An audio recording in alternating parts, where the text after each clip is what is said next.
Well, ladies and gentlemen, it really is now the final countdown, is it not? We have 3 days to go to the single most important vote that we are ever going to have in our lifetimes. And I have to say, for me personally, this marks the end of a very long road indeed. Because I've been going for this.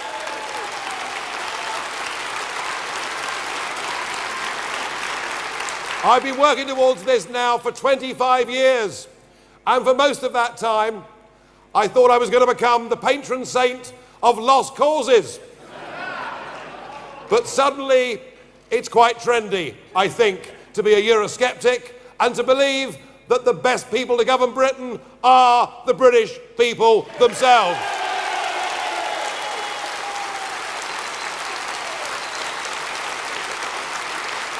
Now, it's been a very, very long campaign indeed, and a campaign that was stopped in its tracks by that horrendous incident that took place last Thursday. And I think it was right and it was appropriate that there was a pause in the campaign. But I do want to say this. There are one or two within the Remain camp, their spin doctor perhaps being foremost among them, but some of their speakers who, it seems to me, have tried to say that the motives of that man were somehow whipped up or inspired by a Leave campaign that had fought on a nasty, negative and hateful agenda.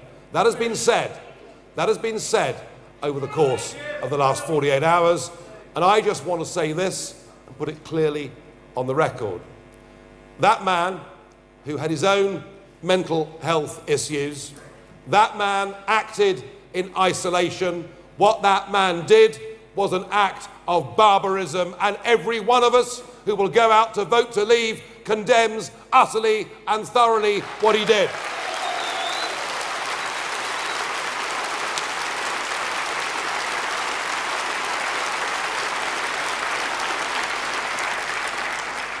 Now, some have tried to demonise me or demonise others in the campaign to say we've upped the rhetoric. Compared to the Scottish referendum, we have done no such thing.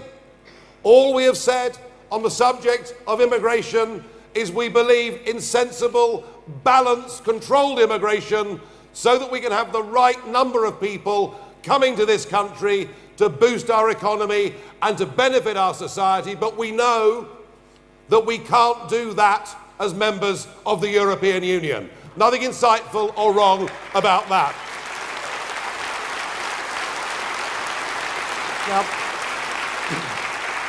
Now, amidst all the sound and the fury of this election campaign, there's been much talk about economics.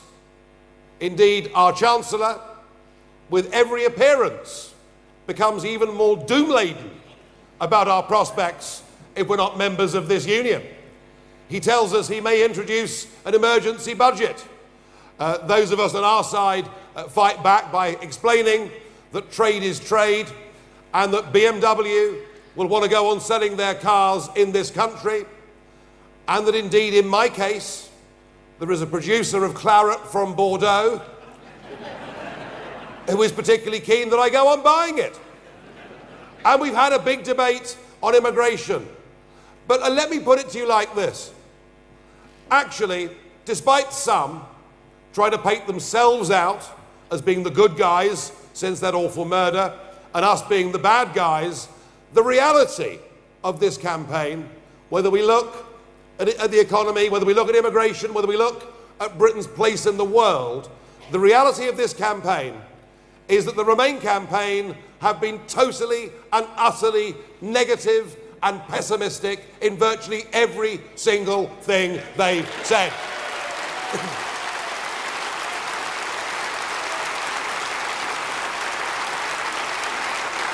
I don't hear from the Remain campaign how wonderful the European Union is. I don't hear them telling me how they believe in the European flag, how they stand to attention when the anthem plays. how they pay their respects to Messrs Juncker and Van Rompuy. Shame he's retired, really, but anyway. And they don't tell me what a wonderful project it is, how exciting it is, that it's going to be enlarged, it's going to take in 4 new countries, including Turkey. No, they deny. They deny all of these things. They even try and deny the fact that a European army is being built. They deny it because they know the British public don't want to buy into it. And so what they do is give us constant fear-mongering. I believe that our side of the campaign is the side of the campaign that actually has said we are optimistic. We, unlike you, who say Britain isn't big enough, Britain isn't strong enough. Actually what they mean, folks, they don't think Britain's good enough. And what we're saying is, we believe in Britain. We think Britain is big enough, strong enough, and good enough to run its own life.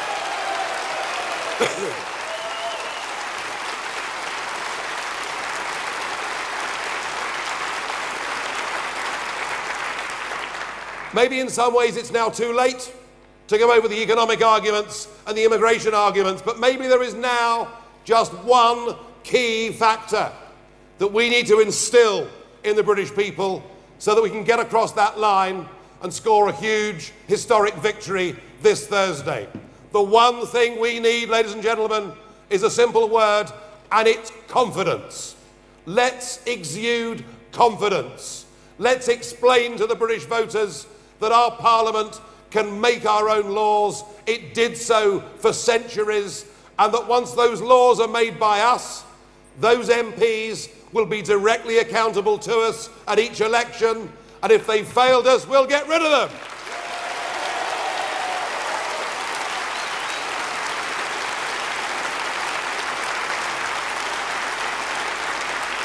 Let us have the confidence to believe that whilst there's a lot we can learn from our European neighbours, one thing we don't need lessons on is liberty and justice. That this is the country that from Magna Carta has had the most progressive system of law, has given its citizens the best protection against tyranny, and that we feel we'd be better and more fairly governed by our own Supreme Court rather than a European Court of so-called justice in Luxembourg. We should have our own courts and be the ultimate arbiter.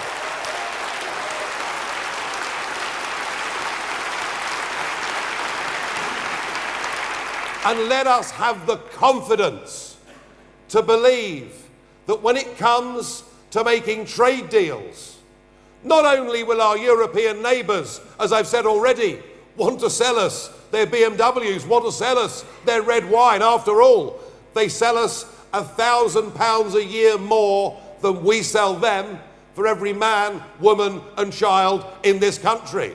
Let's have the confidence to recognise that in any trade relationship, they need us far more than we need them.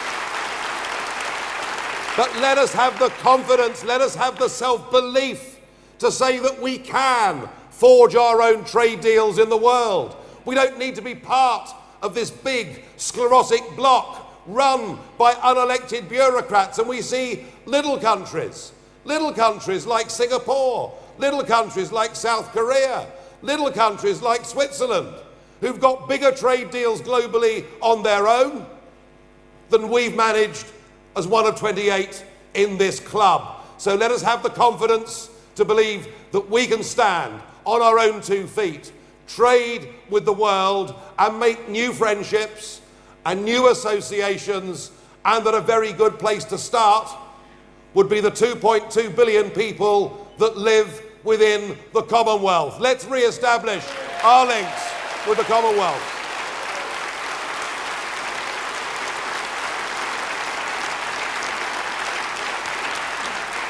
And frankly, that's all we need to win, to believe that we can do it, to believe that we're good enough, to believe that we're proud enough, to believe that we recognise the tremendous price that those that went before us paid so that we and the rest of Europe could live in free, liberal democracy. Recognise that.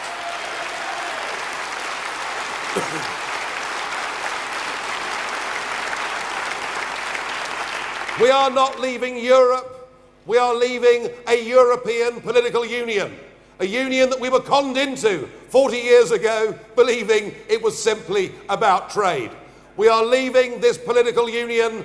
We are rejoining the world. We are taking back our birthright, our ability to run our own affairs, to control our own borders, to take back that 200 miles of the North Sea here in the northeast of England.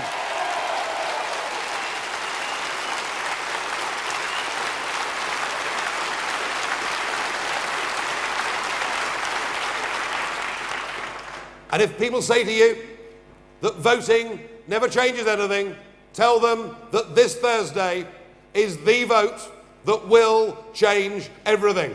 And explain to them that the battle lines could not be clearer. And I saw this last Wednesday on the River Thames. Now I'd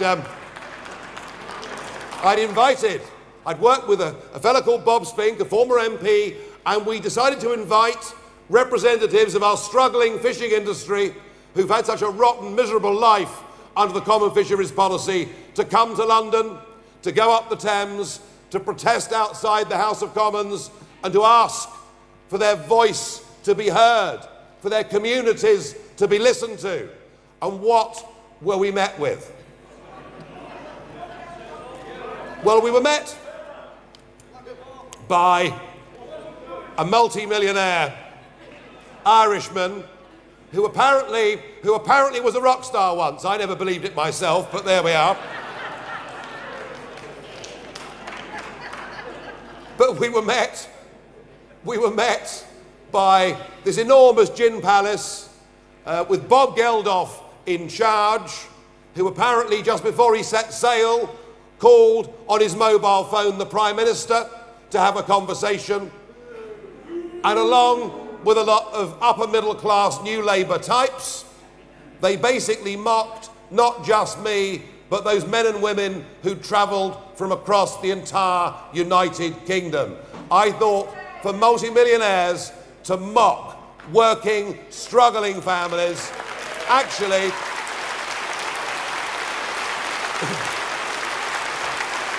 and if you think about it, they are the battle lines of this referendum. On the one hand, we have the big banks like Goldman Sachs, the multinational businesses like Siemens Engineering, and big politics. And on the other hand, we have ordinary men and women from all walks of life, all ages, all races, struggling small businesses, ordinary people who've got a rotten deal out of the modern corporate world and who recognise that just simply for the sake of corporate money that our political class have literally given away our country. And what we have got to do,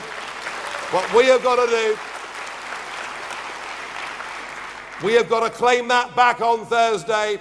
So we must go out there.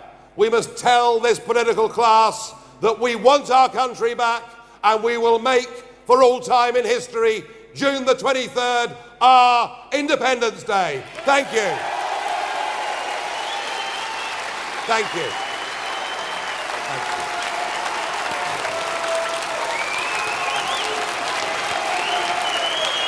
We're going to win.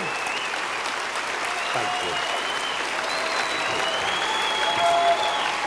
Give us that. You pass it over.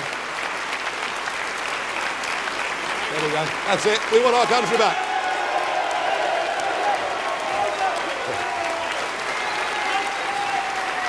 Come on, join with me. We want our country back. We want our country back. Thank you.